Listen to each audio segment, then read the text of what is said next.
Pak Ganjar, pada siang hari ini terima kasih. Kita akan berdialog ya dengan rasa cinta, bukan debat yang panas tetapi dialog yang sejuk. Di hadapan kita sudah ada 6 tim panelis menjelang atau dalam rangka mencapai Indonesia Emas 2045. Kami ingin tahu visi, misi, dan strategi Pak Ganjar dalam mencapai Indonesia Emas 2045. Yang pertama tentu saja apakah mungkin itu bisa dicapai, dan kalau itu bisa dicapai apakah mainstreaming agromaritim itu memungkinkan untuk menjadi penghela Indonesia Emas tahun 2045. Mungkin untuk mempersingkat waktu kami persilahkan Pak Ganjar untuk menyampaikan visi, misi, dan strategi. Waktunya terserah Bapak. Sepuasnya, monggo. Belum pernah saya melihat moderator sebebas ini. Selamat siang, salam sejahtera untuk kita semua. Bapak Ibu, saya kira acara bisa kita akhiri.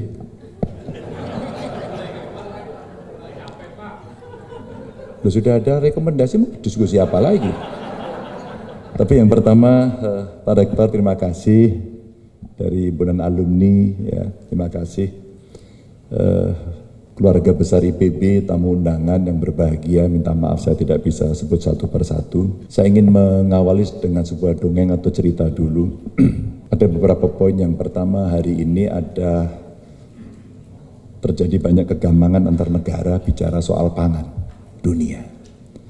Karena geopolitik berubah, maka kemarin beberapa kapal tidak berani menyeberang karena negaranya sedang berkonflik di beberapa titik.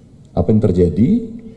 Beberapa negara yang berperang itu lumayan mengganggu distribusi sehingga harga juga terganggu. Global climate change terjadi, pertumbuhan penduduk terjadi, kerusakan lingkungan terjadi, dan kemudian masing-masing negara menyiapkan dirinya untuk menjaga warganya.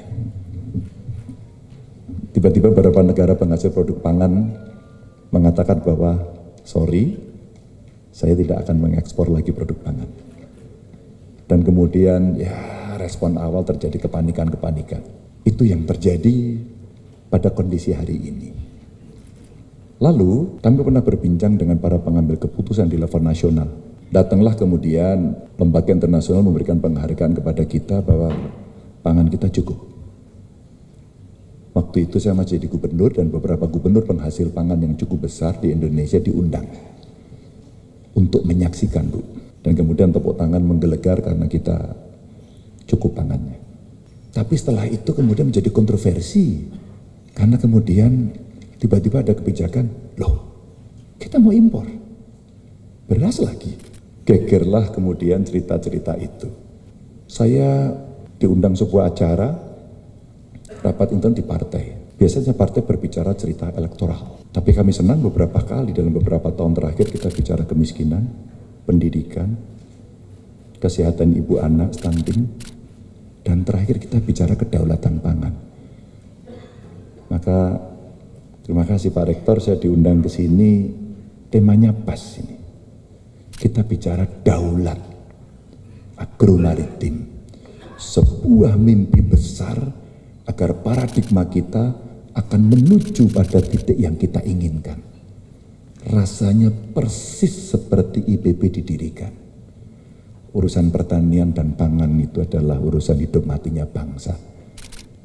Saya kira pesan itu begitu kuat bahwa negara kita memang agraris, bahwa negara kita memang archipelagic, bahwa kemudian pendekatan-pendekatan pembangunan mestinya tidak land based oriented, tapi mestinya juga maritime, ocean oriented juga. Itu yang kemudian hari ini orang mulai memperbincangkan dengan kondisi-kondisi yang terjadi. Lalu Bapak Ibu, sudah terjadi debat capres yang pertama. Saya tadi cerita sama Pak Rektor, sama Ketua Alumni. Saya ini pernah tersesat, tapi insya Allah di jalan yang benar. Masuk jadi anggota DPR pertama itu indil-indil. Indil-indil itu apa ya Pak De? Masih kecil, nggak ngerti. Karena saya jarang sekali menggunakan gelar, maka mungkin saya dianggap nggak sekolah. Paling lulusan SMA ini paling gitu. Ditaruhlah di Komisi Pertanian. Habis itu baru saya bisa merasakan apa itu politik kelautan kita, kehutanan kita, pertanian kita, sampai kemudian dari saya nggak ngerti jadi jatuh cinta. Dan itu real posisi yang ada di Indonesia. Di dalam debat kemarin saya mendapatkan pertanyaan bagus dari pasangan yang lain. Mas Ganjar, di Jawa Tengah terjadi kelangkaan pupuk. Bagaimana itu? Itu. Pak, saya keliling seluruh Indonesia, langka semua Pak. Kalau kita sering piknik dan piknik kita jauh, kita akan mengerti persis apa yang menjadi persoalan masyarakat. Maka Bapak Ibu, saya akan banyak bercerita sebenarnya dari satu data Indonesia. Ini belum tuntas. Tapi saya tertarik untuk merancang ini, untuk menyiapkan ini, untuk mengeksekusi ini, karena itu menjadi basis sebenarnya untuk kita jadikan data sains mengambil keputusan. Kalau kita bicara kemandirian pangan, rasanya kok belum. Mudah-mudahan data ini cukup menjelaskan, kalau keliru tolong diperbaiki. Kalau kita bicara indeks keamanan pangan kita, ini ya perbandingannya negaranya tidak terlalu besar, tapi kondisi kita belum terlalu bagus.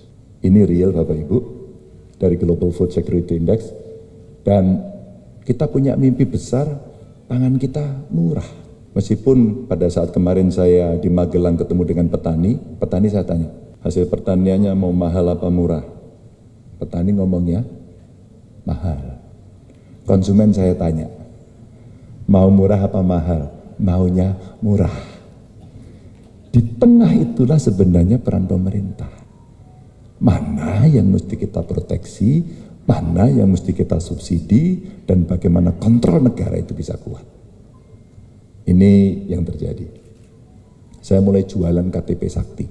Apa itu KTP Sakti? Sebenarnya itu satu kartu terintegrasi. Di situ ada NIK, kita bisa lakukan profiling, ahli IT cukup banyak, dan sebenarnya itulah basis data kita. Maka saya ceritakan, kenapa pupuk langka? Karena satu subsidi, satu tidak subsidi. Subsidi dasarnya adalah lahan, Prof, maksimum 2 hektar. Penyelundupan hukumnya bisa dilakukan dengan sangat gampang. Maka kalau saya juragan, saya akan sewa tanah yang kurang dari hektar, 2 hektar, 1,9, 1,5, 2 hektar. Tapi saya bisa punya 100 hektar. Saya bisa dapat subsidi enggak? Berbasis itu saya bisa dapat. 2, disparitas itu punya potensi penyelundupan. Maka setelah debat itu menarik, pemerintah mengumpulkan seluruh penyuluh, mengumpulkan seluruh distributor, dan menyampaikan kepada masyarakat, tenang, pupuk ada. Begitu bahasa yang saya dengar. Tapi faktanya sebenarnya tidak begitu. Kita butuh integritas dan jujur pada soal itu. Maka kemudian berbasis pada data kependudukan inilah, kita sebenarnya bisa melakukan profiling. AI bisa kita masukkan kok ke situ untuk menghitung. Kalau kita minta tolong IPB, Prof, sudah selesai itu. Selesai itu. Sebenarnya di IPB yang ingin saya sampaikan satu aja. Karena suatu ketika dalam rakernas pangan kami, stand presiden waktu itu, saya udah bisik-bisik sama Pak Ganjar. Nanti kalau dilantik, langsung bicara kedaulatan pangan. Siapkan perencanaannya mulai sekarang. Bahasanya begitu. Kalau saya enggak, Pak. Siapkan pertemuan dan kontrak dengan IPB, itu lebih pas. Nggak usah tepuk tangan dulu. Kecuali di sini sudah kompak mau mendukung saya. Ini komitmen take and give. Ini take and give. Soal selera apa-apa enggak apa-apa. Saya tidak pernah memaksakan, tapi ini konkret. Bapak Ibu, mau bicara apa tadi? Bicara padi produktivitas berapa? Prof, saya tidak minta 12 ton kok, Prof. Saya nggak minta 10 ton. Saya minta 7 ton aja deh. 7 ton aja. Kita udah boom. Gak usah. Kontrak dengan IPB, ini tanaman semusim, dalam 1 tahun sudah kelihatan hasilnya. Selebihnya apa? Paksa. Ini loh peta Indonesia. Ini loh daerah pertaniannya. Spasialnya sudah ada. Masuk ke sana. Pak Arief, ada berapa kekuatan yang Anda siapkan? Ini Pak Ganjar risetnya, ini benihnya, ini budidayanya, dan proyeksi hasilnya seperti ini. Teknologinya kita masukkan ini. Pak, saya butuh pengawalan Pak. Saya ingin merdeka belajarnya diwujudkan dalam 1 tahun, maka saya minta mahasiswa IPB untuk mengawal dalam 2 tahun saja. Tepuk tangan lagi. Tepuk tangan itu dari dalam hati harus tulus. Yes, kita akan kerjakan. Gitu. Perlu saya siapkan kontraknya sekarang? Oh, gini. Jadi jangan meminta janji saya juga meminta janjinya IPB. Cocok lah. Bapak Ibu, ini simpel. Saya orang yang meyakini ini karena pada saat saya diundang oleh para peneliti, mereka menyampaikan, Pak Ganjar, penelitian kami itu di perpustakaan sampai dimakan tikus. Penuh. Betul kan? Pak, kenapa tidak dirilis satu-satu? Kenapa hasil riset dari IPB kemudian tidak kita stempel? Kita ambil sebagai kebijakan dari negara, kita perintahkan untuk dieksekusi, kita kasih batas waktu, kasih anggarannya. Saya percaya. Kenapa? Lagi-lagi tadi tanaman semusim, padi, apa tadi Prof? Kedelai, bawang. Ini kan usia 3 bulanan semua ini. Belum kalau hasil risetnya lebih cepat lagi. Terukur dengan segala kecanggihannya lah. Saya percaya itu. Jadi yang disampaikan Prof. Arief tadi tidak terbantahkan.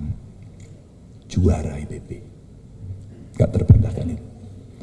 Kalau kemudian itu mau kita kurangi, katakan umpama bawang putih, ini tanaman subtropis. Saya pas pelajaran ini gak masuk persoalannya waktu itu. Jadi ketika orang mengatakan ke saya, Pak Ganjar, gak bisa Pak bawang putih.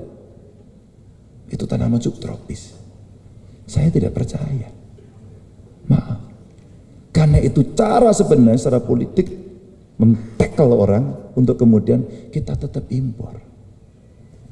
Enggak pede. Maaf. Maaf Bapak Ibu. Saya kira IPB pasti punya data. Berapa impor bawang kita dari tahun ke tahun. Barusan saya ke pabrik rokok.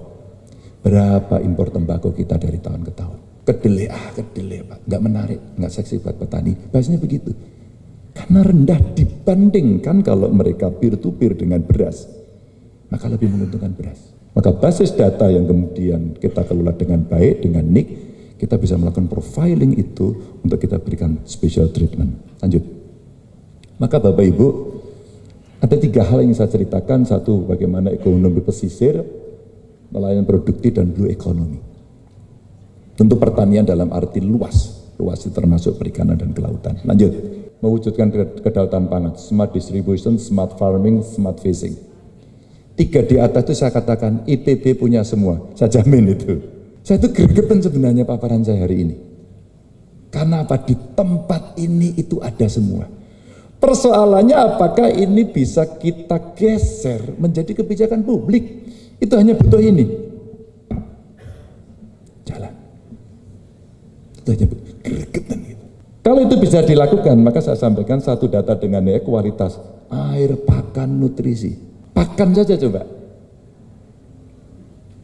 Pakan ternak itu saya kira rakyat tidak terlalu punya kekuatan, Prof. Betul enggak? Sangat bergantung kepada perusahaan-perusahaan besar. Karena mereka mencoba melakukannya dengan sangat baik. Aku buatin, kapasitasnya besar, harganya bagus, bahkan kamu tak utangi dulu. Sehingga kamu depend on me. Itu yang terjadi. Maka kalau kemudian yang smart-smart ini bisa kita lakukan, datanya bagus, setidaknya kalau meleset nggak terlalu kejauhan. Maka Bapak Ibu, sampai kemudian pada perdagangannya monitor harga. Saya bekerja sama dengan BI. Kita buat aplikasi namanya Sihati, Sistem Informasi Harga Komoditi. Awalnya itu helikopter view untuk melihat perdagangan pangan. Ini alat kendali saya pada saat saya jadi gubernur. Untuk mengendalikan inflasi awalnya itu. Lalu dikembangkan sudah, kalau nggak salah sudah keempat diperbaiki, kita tarik sampai tingkat produksi. Baru kemudian, kok masih tidak terkendali, ada apa? Shadow, nggak kelihatan Bapak Ibu. Riset berikutnya muncul, saya ambil satu sampel beras. Beras itu ternyata middleman, kurang berorientasi gender, middle person 8. Dan 2, yang pertama inilah pengambil keuntungan tertinggi, pengepul 1 dan 2. Kami punya risetnya itu. Bagaimana cara kita memotong? Teknologi, sistem logistik daerah. Kenapa daerah? Bagaimana kemudian kita menentukan harga besar, harga beras, semua di pasar Jakarta. Pasar apa itu namanya? Kramat Jati. Semua ditentukan di sana. Di Pekalongan enggak di Klaten apa lagi, Pak? Enggak ada, Pak. Enggak ada, semua menunggu di sana. Kenapa? Padahal kita negara besar, kepulauan yang gede, monitor harga. Lalu modernisasi. Udahlah. Petani-petani muda tidak mau, Prof. Nggak mau. Maka saya senang sekarang banyak sekali petani muda yang kemudian keren. Dia mau investasi besar sekali karena dia punya modal intelektual yang bagus. Di mana itu? Kudus. Kebetulan orang tuanya kaya. Tapi anaknya punya experience bagus membuat melon. Pakai greenhouse dan semua dengan teknologi yang sangat tinggi. Sehingga hanya butuh 3 insinyur pertanian untuk melakukan controlling.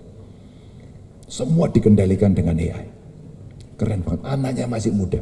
Tapi saya juga menemukan agak di bawah sedikit di Kabupaten Semarang berbatasan waktu itu dengan Salatiga. Anak muda.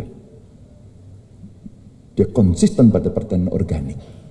Dia gunakan modernisasi dengan segala teknologi yang dia miliki. Dan itu berjalan. Kenapa? Karena anak muda yang lain nggak mau bertani. Pak, kalau macul, Pak, nyangkul, tangannya kasar. Kalau cowok salaman sama cewek nanti, tangannya kasar gitu. Nggak asik katanya. Tapi ketika dia mulai mengintroduksi dengan teknologi kemudian hampir tidak dia sentuh. Ya 1-2 adalah tukangnya. Tidak cangkul, traktor, transplanter, combine harvester, teknologi semuanya. Tapi waktu dulu Pak Menteri Pertanian yang sekarang, yang waktu itu jadi Menteri Pertanian, waktu itu saya kasih challenge juga, Pak, kita bikin modernisasi dan percontohan yuk, 100 hektar dalam satu hamparan, kemudian pematangnya dihilangkan, coba Pak kita lakukan Pak, kita kasih insentif, bahkan nanti kepemilikan tanahnya menggunakan digital, BPN memberikan insentif, agar kita naik kelas, pertaniannya modern. Kalau itu terjadi, maka akan terjadi pengangguran. Karena tanah yang kecil-kecil dikonsolidasikan, dikelola oleh profesional, anak muda. Nah yang nganggur-nganggur, yang pemilik tanahnya kemana? Dia kita tanya, kalau Bapak Ibu nganggur, mau kerja apa? Ternyata kerjanya nggak jauh-jauh dari urusan pertanian dalam arti luas, peternakan. Pak saya kasih sapi dong, kalau nggak sapi apa kambing, kalau nggak samping apa ayam bebek. Ibunya kemudian bikin warung, jadi urusannya masih urusan itu. Itulah masyarakat kita yang secara sosiologis memang sangat agraris. Bapak Ibu, pada saat kemudian mau dilakukan, nggak tahan Pak. Kenapa nggak tahan? Pengalaman saya Pak, seluruh pendekatan model seperti itu, kalau tidak ada komitmen dari top leader yang ngontrol langsung, tidak akan terjadi. Maka saya sudah kepingin tanda tangan kontrak sama IPB. Kalau itu jalan, saya bayangkan tiap hari saya hanya baca dashboard. Tanamnya kapan, mulai kapan, ada di mana, perkembangannya seperti apa dengan berbagai komoditas yang ada. Pak, Bapak Ibu, itu akan terasa. Yang ngontrol siapa? Karena kita mau mentransformasikan butuh strong leader untuk kontrol langsung. Cerita agak berbeda sedikit, pernah saya pakai, bagaimana mendorong pemerintah berintegritas. Bapak Ibu, saya hanya minta jangan terima gratifikasi, sogokan, dan jangan korupsi. Bayaranmu saya naikkan, kalau kamu ingin duduk dalam jabatan publik, cukup tes saja. Yang awal saya langsung. Strong leader ketika seperti itu bisa melaksanakan, maka berikutnya hanya satu contoh. Contohnya apa? Kalau kemudian contoh itu diberikan, maka yang lain akan mengikuti. Itulah birokrasi. Bapak Ibu, ini pengalaman transformasi. Tapi apakah itu tidak akan bisa balik lagi pada posisi semula? Bisa. Wong cerita iman dan godaan ini. Jadi setelah pensiun baru saya mengevaluasi diri. Oh iya ya, transformasi tidak gampang. 10 tahun, bukan waktu pendek. Berat. Nah kalau ini kita bisa buatkan, modernisasi diberikan, percontohannya ada, tinggal saya minta 2 tahun. IPB please bantu saya 2 tahun dengan segala kekuatan hasil risetnya. Saya yang jamin reportnya langsung pada Presiden. Oh gitu kira-kira. Tentu dengan ancaman dan tekanan gitu.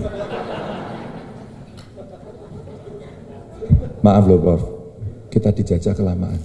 Fear itu membuat orang harus bekerja, bukan kesadaran.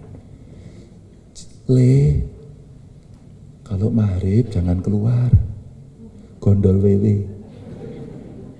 Maksudnya apa orang tua? Di rumah. Itu masa pergantian, nggak tahu secara medis mungkin nggak bagus.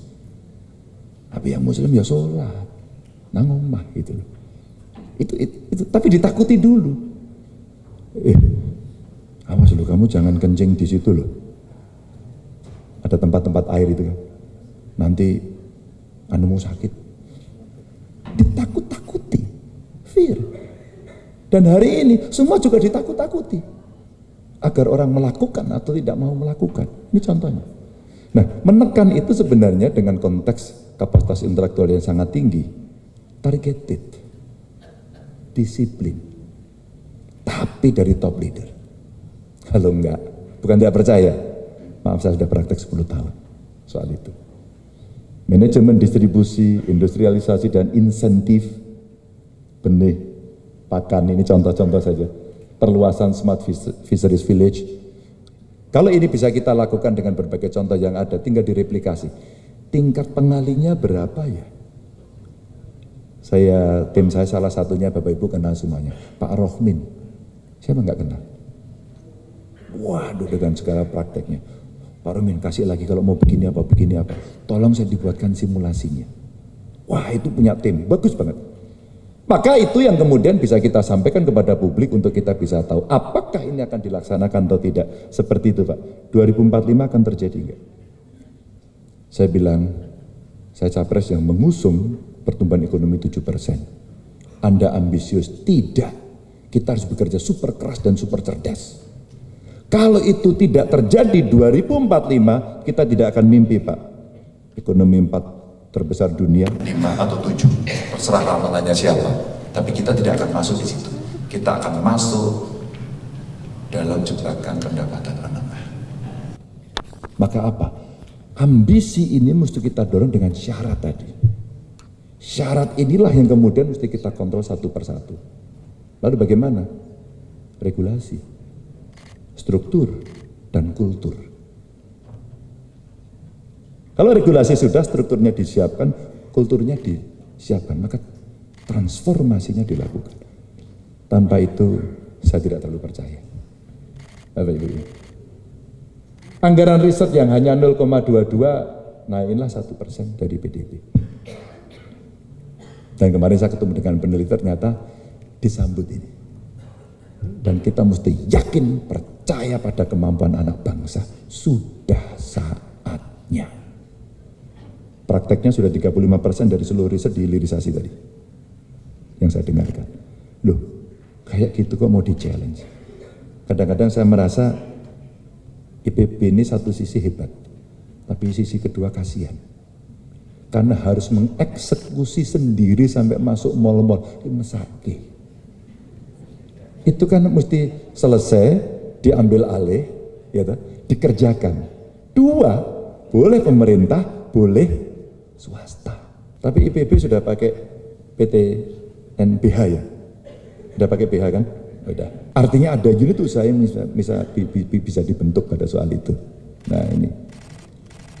Minimum 1% melibatkan dan menugaskan periset lokal. Kita percaya Pak.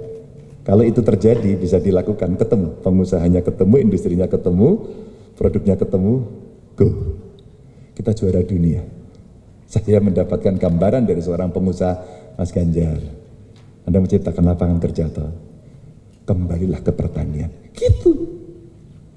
Berapa lahan di desa yang tidak terpakai idle? Berapa anak-anak di desa yang tidak bisa bekerja?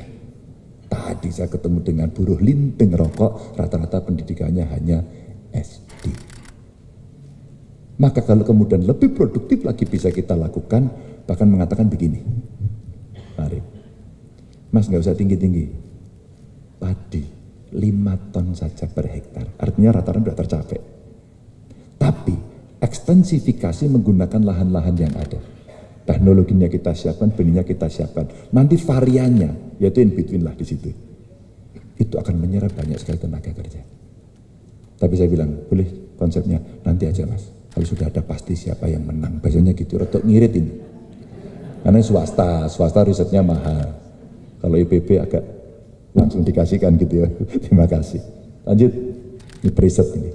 Bapak Ibu itu diem memperhatikan saya atau ngantuk?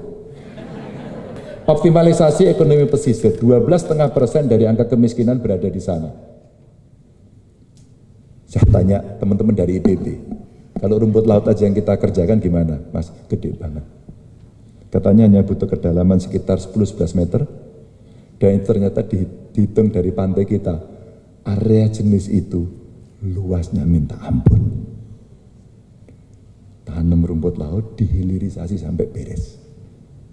Jadi kita tidak lagi menggali, tidak lagi land base oriented, tapi arsipelagik atau ocean base oriented. Dan itulah yang kemudian mau kita dorong. Skillnya apa? Kita keras program. Kita gerakkan mereka-mereka yang di pesisir. Ini angkanya kira-kira. Ya, produksi rumput laut itu, ini bisa melibatkan 63.000 rumah tangga. Atau wisata juga boleh.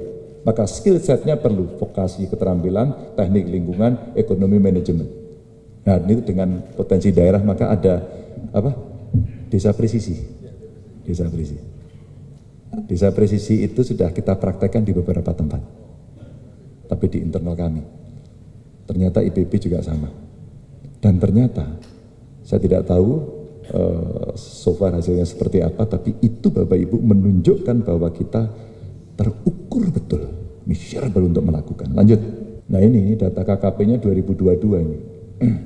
Kalau kita bicara sustainable fishing itu, produksi kita bisa kita naikkan nggak dari 12 menjadi 15 juta ton. Karena apa? Karena saya tanya pada nelayan itu, kredit macetnya nggak terlalu tinggi. Yang macet kira-kira sekitar 186 miliar NPL-nya, dan ini kalau kita hapuskan saja, terus kemudian kita suntik dengan teknologi baru, dengan tindakan khusus atau afirmasi, rasanya nelayan kita akan bangkit. Rasanya. Tentu dengan modernisasi yang ada tadi syaratnya. Maka siapakah mereka? Lagi-lagi adalah profil dari masing-masing data kependudukan yang ada. Sehingga tidak tumbang tindih. Kira-kira begini, Ganjar miskin, di keluarganya ada 2 anak yang tidak bisa sekolah. Apa yang dilakukan? Maka pada dirinya akan mendapatkan BLT, akan mendapatkan jaminan kesehatan pendidikan. Karena dia bertani, maka dia juga mendapatkan alokasi pupuk. Kalau dia nelayan, mungkin akan mendapatkan apakah itu asuransi atau jenis-jenis lainnya. 1. Maka terbayangkan begitu nik itu ada dengan card reader saja, kita bisa membaca dengan sangat cepat. Tapi kenapa tidak digunakan? Saya tidak ngerti. Dan ini problem satu data Indonesia belum tuntas. Padahal Bapak Ibu, kalau ini bisa kita tuntaskan, tidak ada yang bisa tidak kita siapkan dengan baik dan terukur betul. Ini yang ada. Lanjut. Tentu bisa juga dengan skim-skim dari perbankan yang bisa membantu mereka. BUMN aja disuntik terus kok. Kenapa kita tidak menyuntik badan usaha milik rakyat? Gitu. Yang kekuatannya jauh lebih gede. UMKM itu gedenya minta ampun. Maka keberpihakan kita tidak pernah jelas. Aturan bolehlah, prudent bolehlah. Tapi tindakan khusus untuk kelompok-kelompok yang memang rentan untuk kita bantu mesti dilakukan. Kalau tidak, proporsionalitas negara tidak akan bisa pernah dirasakan oleh rakyat. Itu yang terjadi. Nah, mari kita lihat ini, kalau kita bicara ekonomi biru, 77% laut, tapi hanya 7,6% sumbangannya dari kelautan untuk GDP, rendah sekali. Kalau kita bicara IUU, lalu gedenya minta ampun. Ketika Bu Susi waktu itu jadi jago tembak, dor, tenggelamkan semua, gitu Pak De. Apa yang terjadi kemudian? Yang lain juga bisa masuk. Emang Coast Guard kita bisa ngejar? Coast Guard-nya belum jadi. Pak Kamla namanya. Ya, saya bilang, ini mesti jadi Coast Guard. Kalau nggak beres-beres. Maka istilah kapal brondol terjadi terus. Dicegati banyak orang di laut. Maka kalau kita bicara IUU tadi, kita ranking 6 dari 152 dari sisi ilegalnya. Maka banyak orang Pak Ganjar itu punya mimpi besar APBN-nya cuma begitu. Kita mesti melipat gandakan APBN. Caranya apa ya? Tax rasionya diperbaiki, mencari pajaknya tidak mancing di akuarium atau berburu di kebun binatang, tapi ekstensifikasi dari mereka yang sebenarnya masih punya banyak potensi. Pajak loh ya. Pendapatan non pajak lain-lain pendapatannya, umpama keuntungan, atau barangkali membuat nilai tambah dari seluruh potensi yang ada. 17 tahun curi ikan di Laut Natuna, 2 kapal bendera Vietnam ditangkap. 17 tahun. Kita nggak bisa kejar. Teknologi apa yang ada? Dulu pernah ada perdebatan capres. Bagaimana mengawasi laut kita, Pak? Waktu itu sempat muncul istilah drone. Mungkin satelit lebih pas. Tapi belum dilaksanakan itu. Bapak Ibu, illegal economy saya katakan inilah yang kemudian membuat kita akhirnya tidak pernah bisa melompat.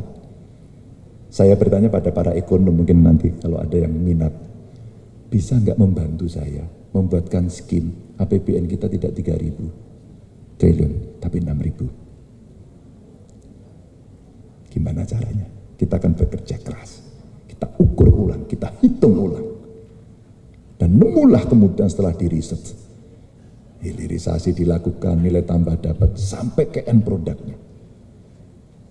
Bahkan ketika kemarin saya ketemu dengan teman-teman HMI yang di ICMI kemarin, yang dari ITB, Mas Ganjar, jangan ekspor lagi raw material, karena raw material itu di dalamnya masih banyak mineral yang lain. Itu bahasanya. Itu yang diambil mereka, dan itu murah, tapi dia dapatkan yang lain. Inilah hasil yang kemudian orang akan bisa kelola dan mendapatkan nilai tambah. Lanjut. Ya, tanya Bapak Ibu mulai bosan nih. Saya akhiri. Pas. Gaspolnya ada di sini Bapak Ibu. Kalau KTP Sakti itu adalah data, dan satu data itu betul-betul terintegrasi, maka kemudian kita dorong. Ketika kita kelola, rasa-rasanya kita bisa stabilisasi harga pada harga yang murah dan terjangkau. Tidak terjangkau. Tentu terjangkau ada dua, barangnya melimpah, atau kemudian daya belinya naik. Dan itu artinya bekerja, dan SDM tadi menjadi penting. Saya punya agenda SDM, tapi tidak akan saya bicarakan hari ini. Terima kasih banyak Pak Ganjar, sangat mencerahkan, dan tadi saya melihat optimisme pertumbuhan ekonomi 7%. Kalau pertumbuhan ekonomi 7%, saya pernah menghitung pertumbuhan ekonomi di atas 5,5% saja, 6% katakanlah, itu kita bisa menjadi negara berpenghasilan tinggi tahun 2045 dengan penghasilan kurang lebih $15.000 per kapita. Tapi kalau bisnis kurang lebih 6%. Kalau kurang dari 5,5% atau bisnis as usual sampai seperti saat ini tidak ada peningkatan sama sekali, itu hanya sekitar $10.000. Ya, jadi Pak Ganjar 7% itu top banget ya. Mudah-mudahan bisa dilaksanakan. Yang kedua, tadi saya sangat senang, kami semua sangat senang di sini komunitas perguruan tinggi, karena Pak Ganjar ini banyak menggunakan data Pak Ganjar. Ini sangat penting karena itu produk IPB Pak, jahe Pak. Biar hangat diskusinya Pak. Ya. Assalamualaikum warahmatullahi wabarakatuh. Pak Ganjar yang sangat saya hormati, senang mendengarkan paparan Bapak tadi dengan tadi dari blue economy, nelayan produktif, ekonomi pesisir luar biasa untuk agromaritim kita. Salah satu case-nya saya kira sudah dilakukan di Jawa Tengah barangkali. Namun untuk melakukan ini semua, menjalankan ini semua Pak Ganjar, diperlukan sumber daya manusia tentu saja yang terdidik, yang terampil, yang dilatih dari lembaga-lembaga pendidikan, di kampus-kampus, di sekolah-sekolah. Bagaimana Pak Ganjar akan mengembangkan program untuk meningkatkan akses, meningkatkan mutu agar tidak ada peserta didik yang tidak dapat melanjutkan studi lanjutnya. Kemudian setelah mereka lulus dapat mempunyai kompetensi yang lalu dapat menyambut tadi program-program menjalankan agenda-agenda agromaritim, mewujudkan kedaulatan agromaritim tadi. Kira-kira policy dalam tingkat nasional pun dan terutama dalam kebijakan politik, anggaran, seperti apa yang akan Pak Ganjar akan ambil misalnya tentang alokasi jumlah tertentu, persentase tertentu, dengan tadi pertumbuhan ekonomi yang diperkirakan atau direncanakan 7% itu misalnya. Terima kasih. Assalamualaikum warahmatullahi wabarakatuh. Bapak mau langsung jawab apa semua panelis dulu, ya nanti bisa sekalian. Ya, silakan Prof. Sumarjo, nanti semua dulu bertanya biar dirangkum oleh Pak Ganjar. Silakan. Saya dulu di Komisi Penilaian Pertanian dan saya tahu Pak Ganjar membidani Undang-Undang Nomor 16 dan mensosialisasikan. Dan ketika Bapak jadi gubernur, saya 2 kali sempat ketemu di kantor Bapak. Bagaimana Pak dengan nasib kebijakan yang regulasi yang ada dalam undang-undang itu yang sejak 2014 itu terpinggirkan oleh undang-undang tentang pemerintah daerah.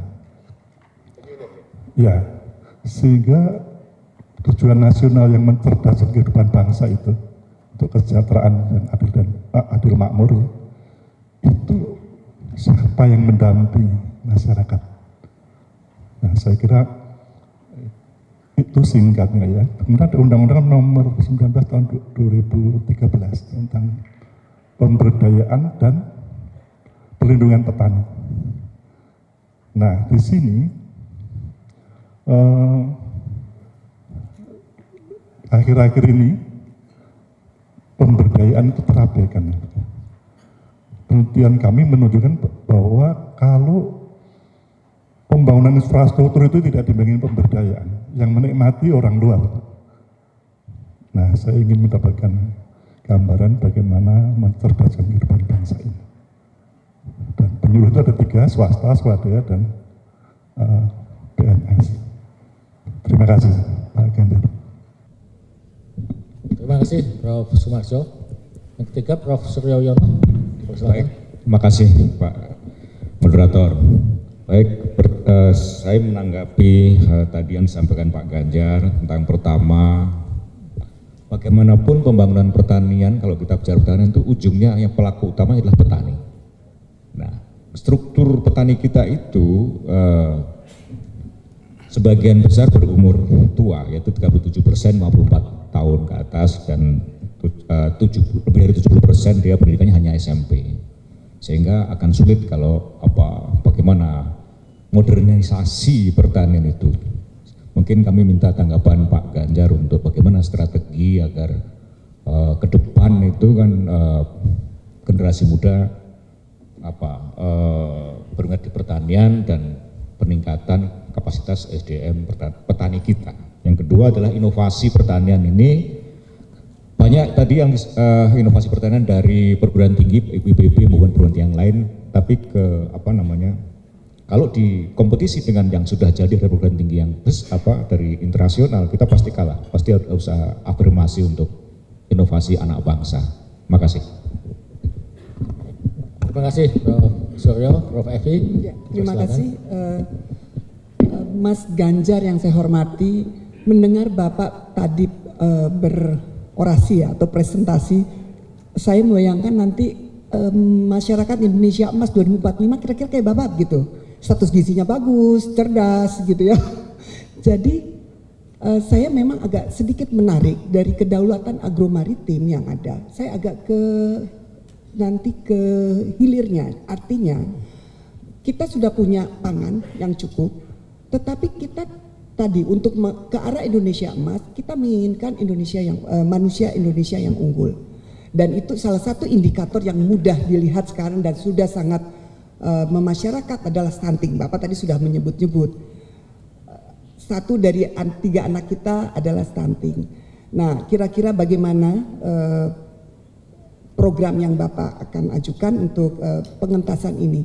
Prevalensi kita masih tinggi, masih di atas angka itu juga beda-beda. Sekarang 24% ya menurut angka SSGI. Nah, itu juga satu persoalan lagi. Mungkin saya ingin juga menanyakan.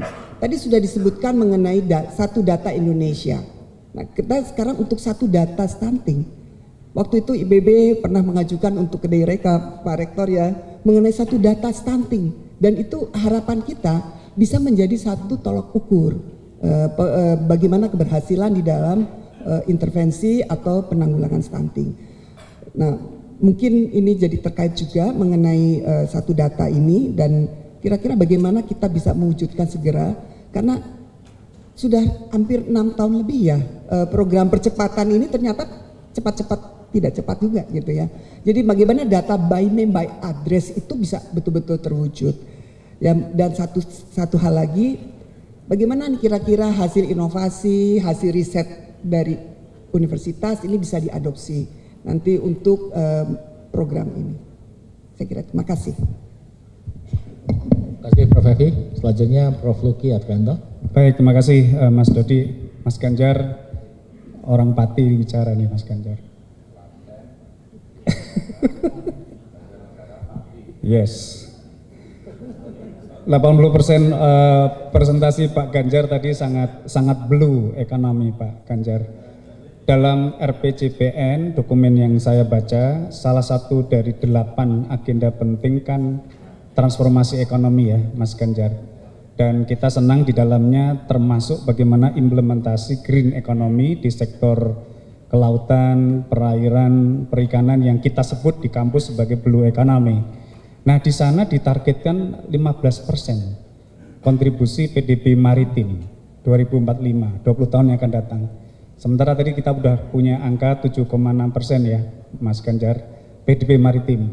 7,6 sampai 15%, katakanlah 1% target pertumbuhan dalam 5 tahun ke depan, memerlukan strategi yang saya pikir perlu kita tahu juga, Mas Ganjar. Jadi kira-kira dengan tekanan triple crisis ekologi, kemudian juga daya saing kita yang masih belum menggembirakan, bagaimana strategi konkret Mas Ganjar terkait dengan peningkatan kontribusi PDB maritim dari 7,6 katakanlah 10% hingga 2029. Syukur-syukur Mas Ganjar bisa juga mengelaborasi bagaimana mencapai target 15% PDB maritim 2045. Terima kasih Mas Ganjar.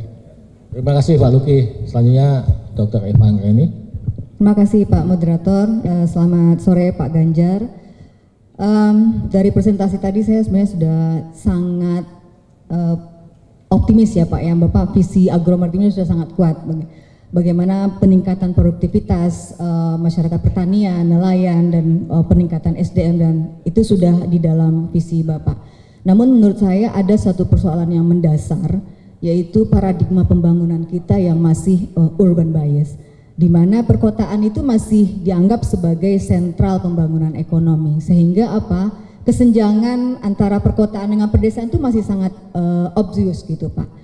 Nah, dengan kita meningkatkan produktivitas di wilayah pedesaan, it's a good idea, it's a good thing, but kalau paradigma kita masih menempatkan pedesaan sebagai penyuplai bahan baku, maka tentu roda ekonomi itu, nilai tambah ekonomi itu tidak berputar di desa begitu. Artinya terjadi kebocoran.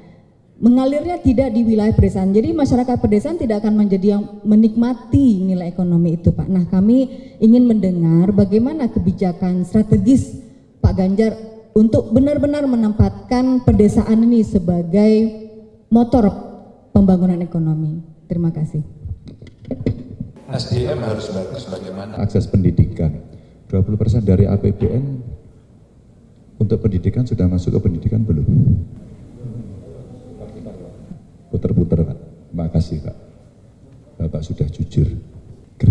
saya berikutnya adalah ini. Rasanya 20% dari anggaran pendidikan itu ada 3 layer. APBN, APBD Provinsi Prof, sama APBD Kabupaten. Semua bicaranya ke pendidikan. Ini yang pertama harus dikonsolidasi untuk melakukan crash program. Tidak ada yang tidak bisa mengakses. Kenapa pada level wajib belajarnya kok kita tidak bisa naik sampai 12 tahun? 9 tahun loh Pak. Maka begitu saya diberikan amanah, oh ada kewenangan yang bisa kita gunakan. Setajam apa pedang yang kita pegang itu akan kita arahkan. Prof, saya bebaskan pendidikan sampai tingkat SMA, SMK, SLB yang waktu itu karena otonomi daerah dia berpindah dari kabupaten kota ke provinsi. Bisa enggak? Bisa itu Pak. Gurunya bayarannya yang honorer itu Pak lumayan, 300.000 per bulan dan dibayarkan per 3 bulan. Dan kita berharap anak kita pinter. Enggak bisa. Apa yang kita lakukan kemudian? Satu, saya coba buat kebijakan menggunakan undang-undang tenaga kerja. Karena dia honorer.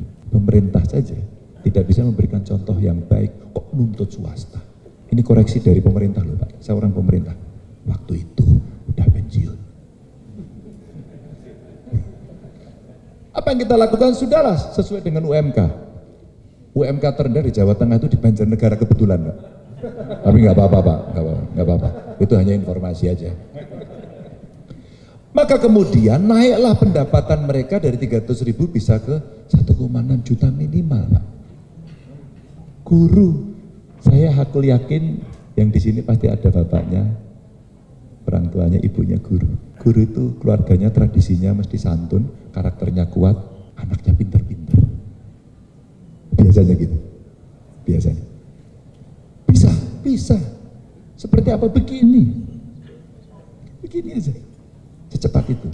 Karena dalam politik anggaran, kita akan membuat skala prioritas. Begitu Pak. Kita terapkan. Selesai belum Pak? Saya cari yang perlu mendapatkan afirmasi tindakan khusus yang cepat. Siapa? Saya cari keluarga miskin. Kenapa saya mau melakukan? Karena saya miskin. Karena saya waktu sekolah juga sulit.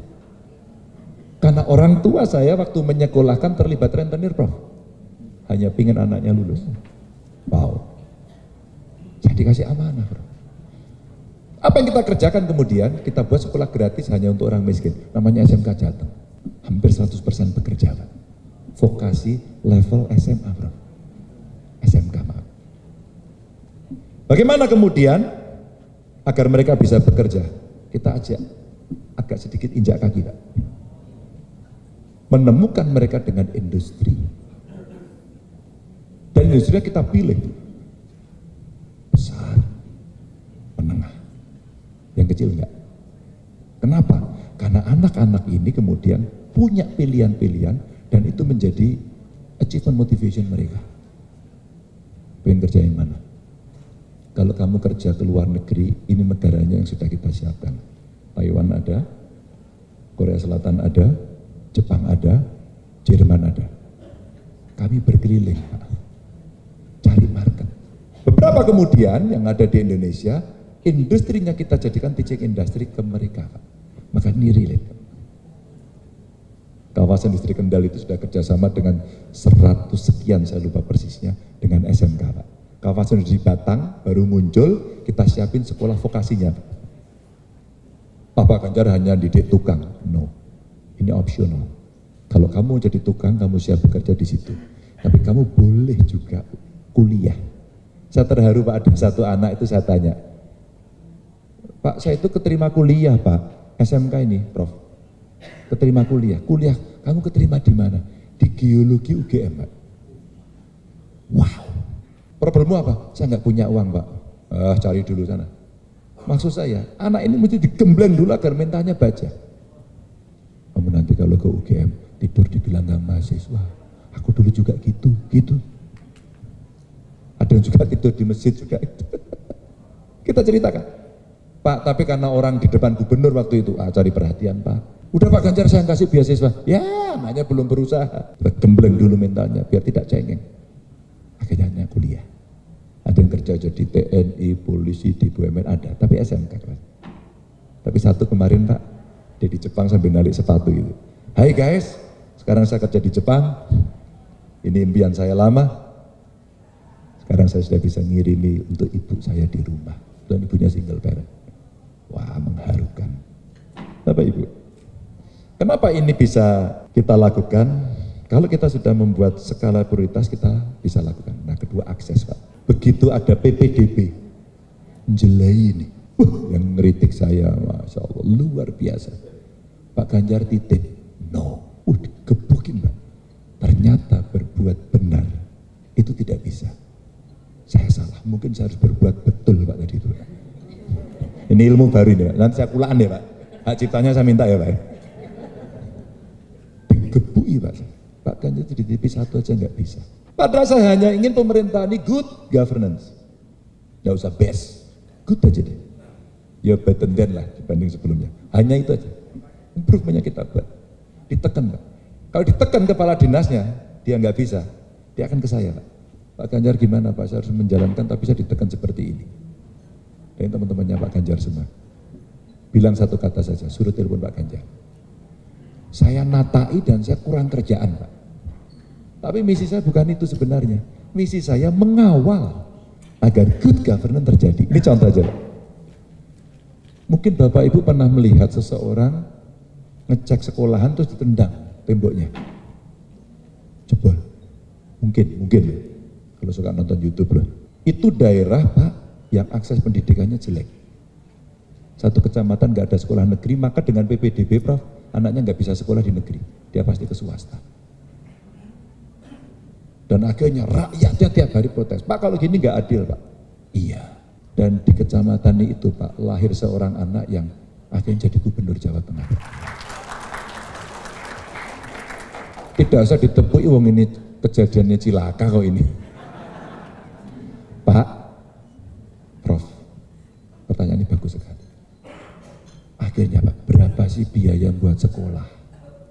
Enggak banyak Pak Ganjar, 15 miliar itu sudah bisa dimulai.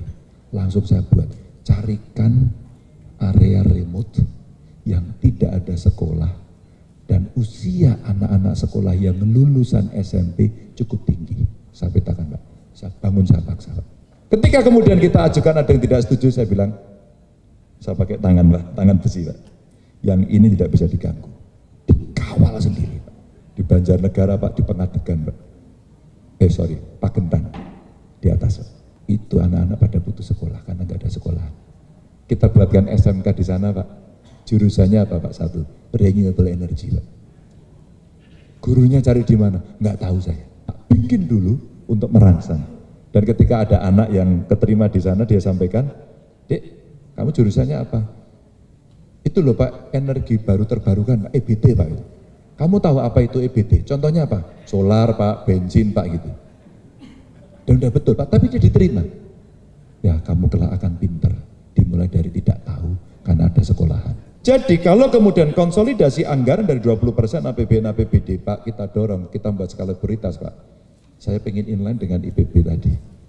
Kita bicara pangan, yang land base, yang kemudian ocean base, kenapa Pak?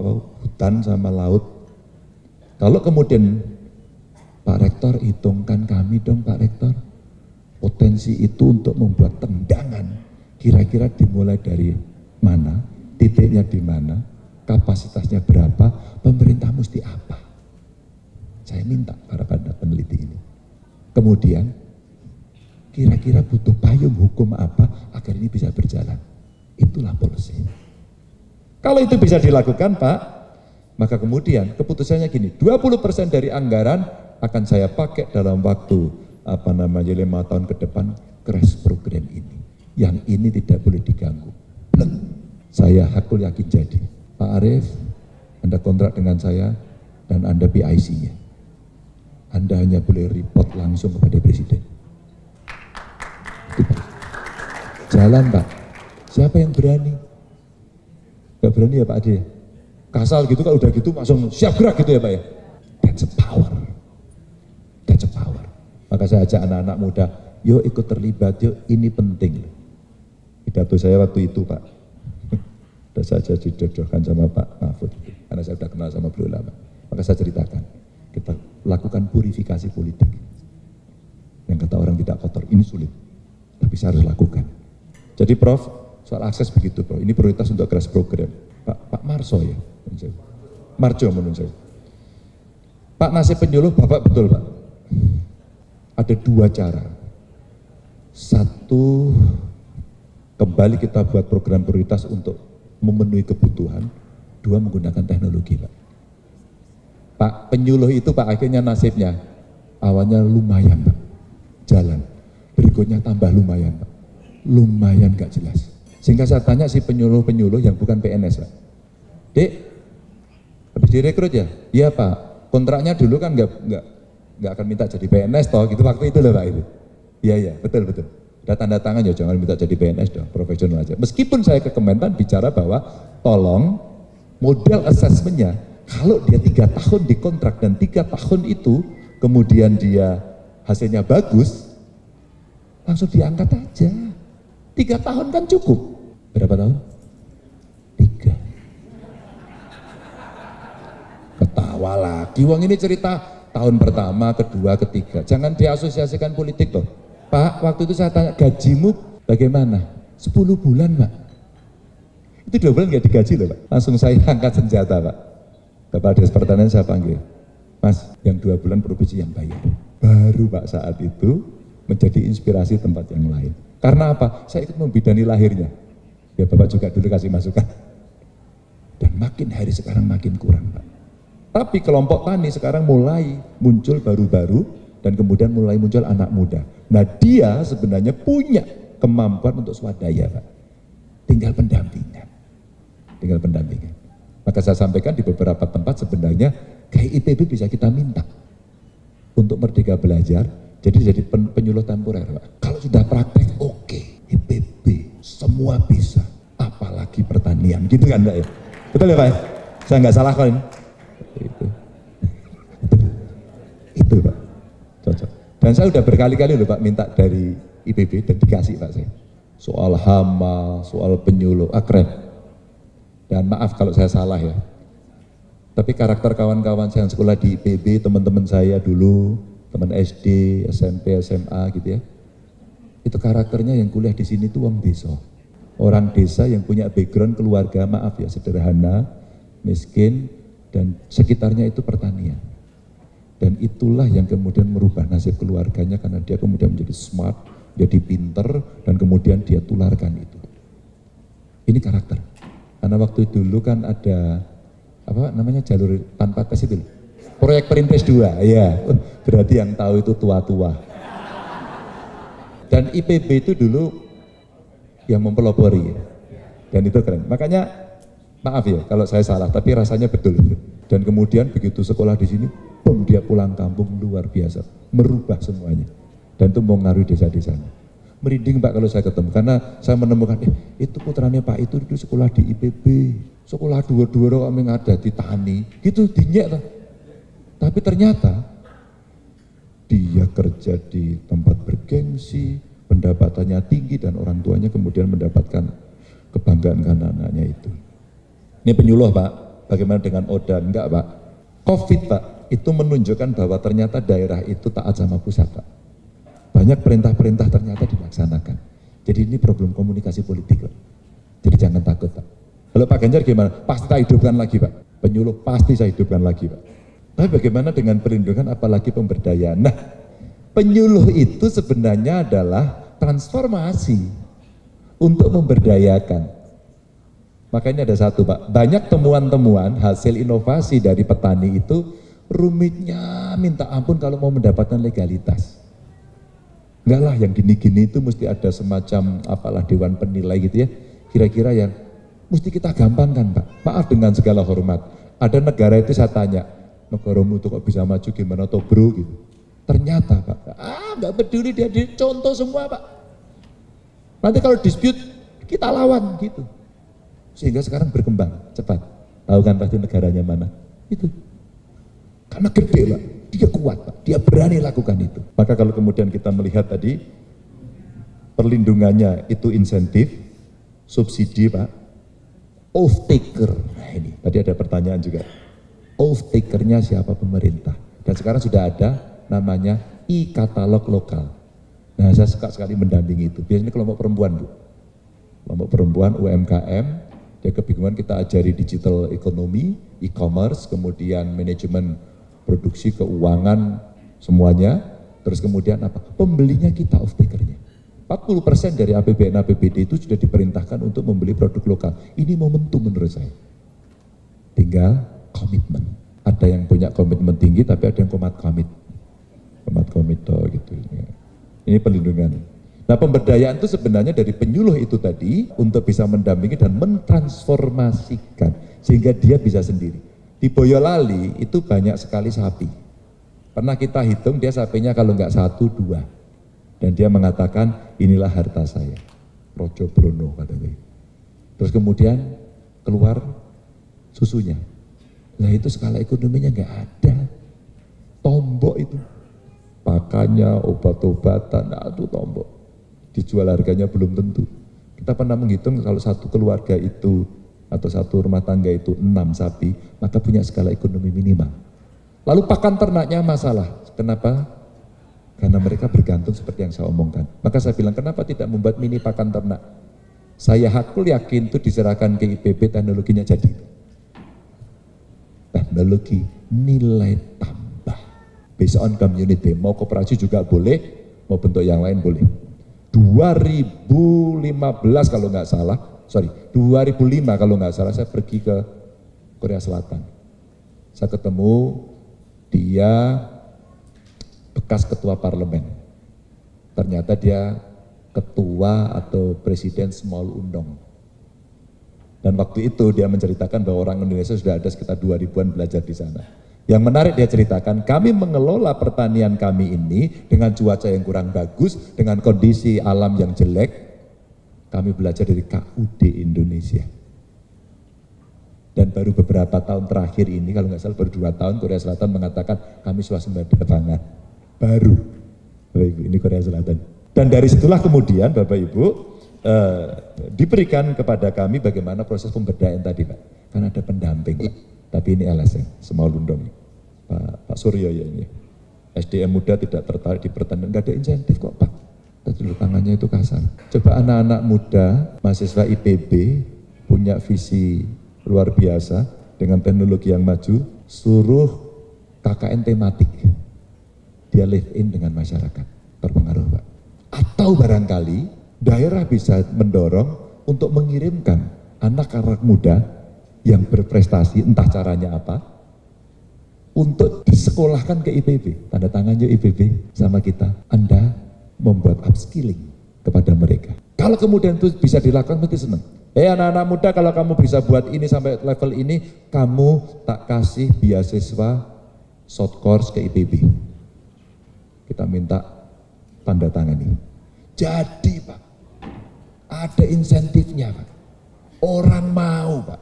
Sambil secara sosiologis didorong bahwa ini bagian dari program gerakan nasional untuk menuju kedaulatan agromaritim. Didorong Pak, dimotivasi, dicontohin, ditarik, diprovokasi.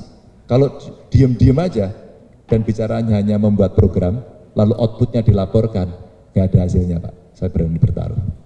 Ukurannya harus outcome sekarang. Setelah outputnya jadi outcome-nya seberapa. Ini SDM muda. Kalah sama luar negeri, belum tentu Pak. Itu karena mental kita seringkali inlander yang minder wardah. Ya kan? Belum tentu Pak. Justru luarnya itu diajak kolaborasi. Saya punya praktek beberapa swasta yang ada di Jawa Tengah, prakteknya waktu itu menarik karena mereka kolaborasi itu. Dan hasilnya ternyata kita nggak kalah-kalah amat sebenarnya. Tapi benar Pak, di beberapa sisi yang mereka sudah maju, mereka lebih cepat. Umpama teknologi irigasi yang kita tuh borosnya, minta ampun. Kenapa padi mesti direndam? Padahal sistem rice intensification itu, SRI itu malah airnya dikit. Apa itu namanya Pak? Irigasi yang pakai pipa itu? Drip irrigation. Wah, itu ngirit itu.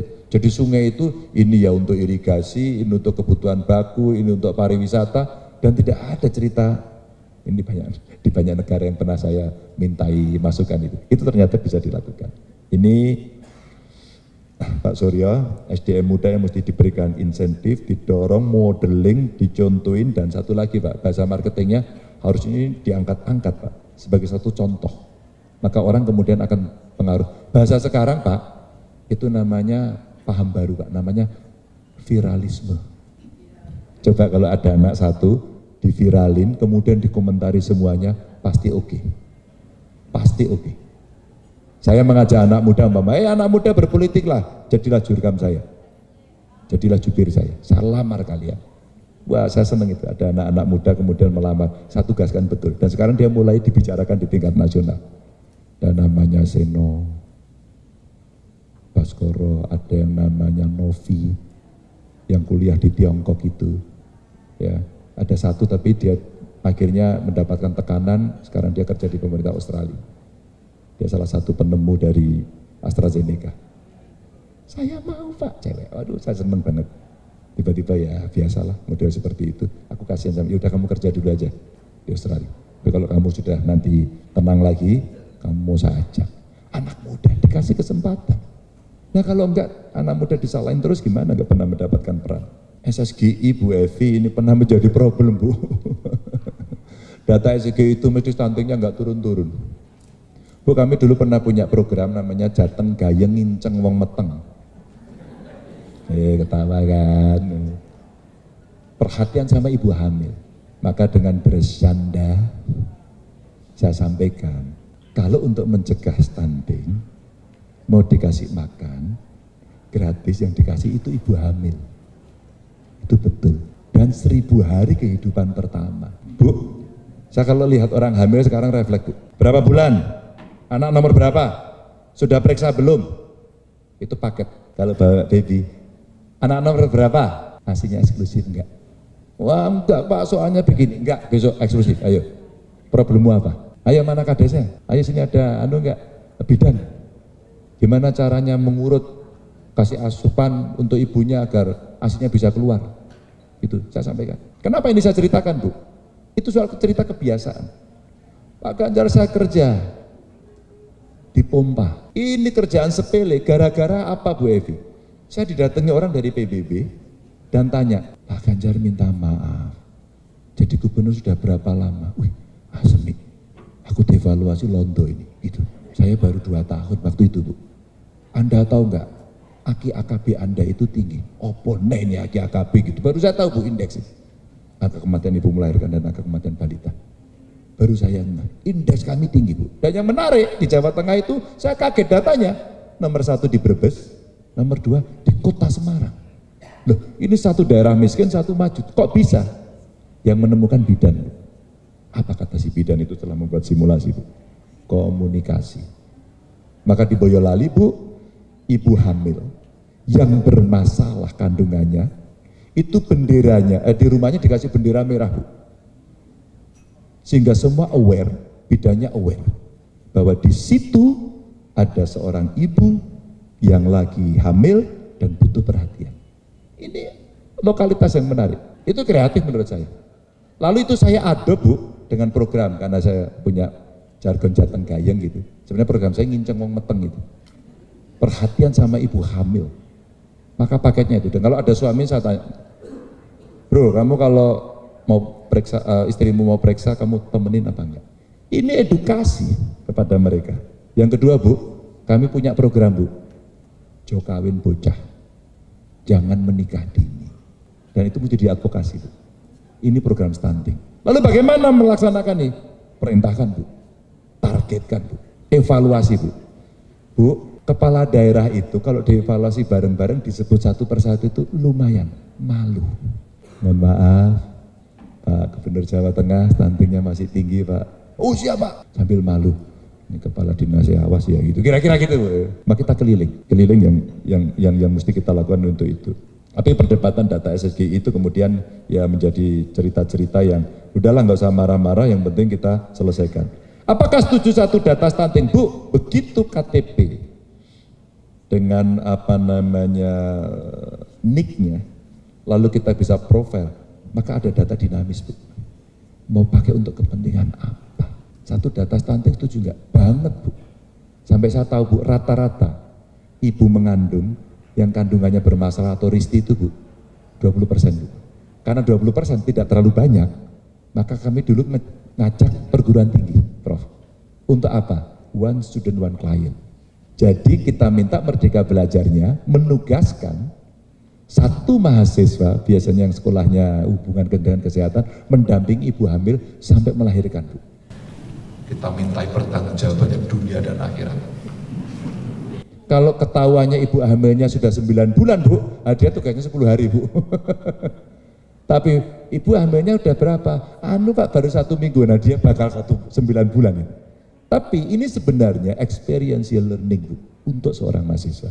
Ini kalau Ibu cerita stunting, wah saya senang banget, Bu.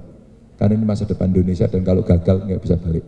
Saya sepakat, Bu. Termasuk data by name by address dan hasil riset. Maka kalau hasil riset tadi kita kontrak dengan perguruan tinggi, katakan pangan IPB yang mau ambil, kita minta apa saja yang sudah dikerjakan. Ambil sebagai sebuah kebijakan untuk mendukung ini, sektor dan subsektornya laksanakan, targetnya berapa, manualnya kita buat, dashboardnya kita baca. Pasti achievement motivationnya akan terlihat. Tapi langsung ya, report langsung pada Presiden. Pak Arief, udah sampai mana Pak Arief? Oh maaf Pak, ini agak ini. Kerja yang benar, ayo ke lapangan. Itu, pasti cepat. Pak, ini hasilnya melebihi target Pak. Omongkan ke publik. Orang akan aware karena kita sedang melakukan transformasi gerakan yang serius. Itu kira-kira yang saya bayangkan dalam pikiran saya. Maka Pak Luki sudah membaca dari Blue Economy bagaimana meningkatkan. Pak, saya minta bantuan Pak Rohmin ini. Kenapa saya tadi ambil contoh ya Pak ya, rumput laut aja, itu baru satu. Panjang pantai kita sekian, yang kedalaman 11 meter kurang lebih sekian, ya, terus yang jarak dari bibir pantai sekian, itu ada sekian. Maka tinggal kita mengajarkan teknologi mereka kepada yang nganggur untuk ini. Industrinya kita siapkan. Industri kalau nggak ada kita buat BUMN, kenapa? Itu pioneering. State on business itu kan sebenarnya dibuat karena yang lain belum bisa masuk. Maka dia harus masuk, itu negara. Wah ini bisa rugi, nggak apa-apa karena ini negara. Belum ada yang mau. Ini contoh Pak. Belum lagi kalau kehutanan tadi Pak. Dari laut sama hutan saja di sana dilakukan. Itu Pak Luki. Maka kemudian dari 7,6 menjadi 15, tim saya lagi ngitung Pak. Kalau Pak Luki berkenan, saya juga mau dihitungkan. Kira-kira kalau kita mau gaspol Pak, berapa? Jangan-jangan saya juga tidak terlalu realistis pada angka 15. Tapi kalau kemudian 15 ini tidak hanya diambil dari Blue Economy, tapi yang lain mungkin bisa. Pak, kita masih bicara karbon kredit loh Pak, belum diselesaikan. ASEAN aja kalau kita dalam keketuaan kita di ASEAN, itu bisa kita pimpin untuk bicara karbon kredit Pak, carbon trade, kita juara loh. Kita bisa bicara di COP kemarin di Abu Dhabi, kita mestinya lebih keras lagi. Kita mestinya lebih keras lagi. Kita tunjukkan Pak, begini kamu jangan hanya bicara kita ngerusak, kamu juga ngerusak, kamu juga mesti ikut, kamu mesti bantu. Gitu. Ini kan komitmen-komitmen yang mesti dilakukan sejak Kyoto Protocol, Paris Agreement, emang udah bagus Pak? Belum. Di COP kemarin, COP kemarin, itu nagih janji semua. Kemarin, ini contoh saja Pak. Ini mudah-mudahan Pak Luki bisa membantu membuatkan roadmap kalau berkenan. Terakhir tadi Bu Eva, paradigma pembangunan kita yang urban bias gitu ya. Bagaimana tumbuh. Sebenarnya Bu, saya kebetulan ikut membahas undang-undang desa Bu. Ketika dikasih dana desa, sebenarnya uang ini kita dorong hanya berputar di desa. Seoptimal mungkin. Nanti kalau untuk fisik itu ya nggak ada bisnisnya semen. Tapi batu ada di sana, pasir ada di sana. Bupati Kulon Progo, sekarang menjadi kepala BKKBN, Pak Astowardoyo, itu pernah Bu. Awal-awal dia sangat kreatif, ketika membangun, itu batunya itu diambil dari batu di desa itu, sehingga kualitasnya nggak tinggi. Lalu ditanyalah oleh inspektorat, kok Anda ambil kualitas yang begini? Karena kami sedang melakukan afirmasi, karena kami sedang mendorong produk lokal untuk bisa kita beli. Dan pertumbuhannya luar biasa. Ini contoh aja. Contoh. Nah sambil kemudian dipasang, sambil kemudian diedukasi agar bisa berjalan. Dan nilai tambah di desa betul Bu, itu bisa dikembangkan dengan teknologi dan pendampingan, tapi off-takernya mesti pemerintah. Maka kalau kita bicara 40% dari APBD, APBN untuk membeli produk UMKM yang ada di desa itu, kabupaten aja deh. Mereka legalitasnya dibantu, pajaknya NPWP-nya dibantu, terus dibeli. Nanti membelinya kita langsung. Jangan-jangan bangun gedung itu hanya butuh tukang, karena materialnya bisa dibeli satu persatu. Ya risikonya kadang-kadang kualitasnya nggak sama. Tapi kalau itu tindakan afirmasi dari awal, rasa-rasanya itu akan bagus. Bapak Ibu, saya pulang dulu ya. Makasih ya IPB. Pertanyaannya keren, tapi kalau ada yang belum terjawab, izinkan saya nanti hutang untuk saya jawab. Tapi jika sudah terjawab, saya senang. Tapi lebih senang lagi, seandainya beberapa PR ini Bapak Ibu berkenan, saya membuka diri untuk mendapatkan masukan teknisnya. Mohon maaf kalau ada kekurangan. Assalamualaikum warahmatullahi wabarakatuh. Ada closing statement nggak, Pak? Kalau ada, mungkin barangkali kalau boleh. Bangun integritas, pemerintahnya bersih, sikat korupsi. Selesai pasti. Terima kasih banyak.